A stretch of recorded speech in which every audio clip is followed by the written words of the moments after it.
திருப்படல்கள் 40:5-11 முடிய.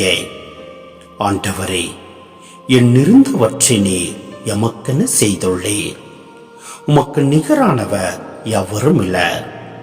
என் கடவுளே, உம் அருஞ்செயல்களும் திட்டங்களும் எங்களுக்காகவே அவற்றை நான் எடுத்துரைக்க விரும்புவேனாகில் அவை எண்ணில் அடங்கா. பலியையும் காணிக்கையும் நீர் விரும்பவில்லை. பலியையும் பாவம் போக்கும் பலியையும் நீர் கேட்கவில்லை.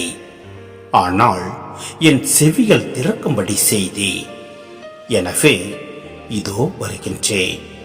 என்னை குறித்து திருநூல் சுருளில் எழுதப்பட்டுள்ளது. என் கடவுளே, உமது திருவுளம் நிறைவேற்றுவதில் நான் மகிழ்ச்சி அடைகின்றேன். உமது திருச்சட்டம் என் உள்ளத்தில் இருக்கின்றது என்றேன். நான் என் நீதியை நீர் நிலைநாட்டிய நற்செய்தியை மாபெரும் சபையில் அறிவித்தேன். நான் வாயை மூடிக்கொண்டிருக்கவில்லை. ஆண்டவரே, நீர் இதை அறிவீர். உமது நீதியை நான் என் உள்ளத்தின் ஆழத்தில் மறைத்து வைக்கவில்லை. உம் வாக்கு பிழாமையை பற்றியும் நீர் அருளும் மீட்பை பற்றியும் கூறியிருக்கின்றேன். உம் பேரன்பையும் உண்மையையும் மாபெரும் சபைக்கு நான் ஒலிக்கவில்லை. ஆண்டவரே, உமது பேரிரக்கத்தை எனக்கு காட்ட மறக்காதேயும். உமது பேரன்பும் உண்மையும் தொடர்ந்து என்னை பாதுகாப்பவனாக.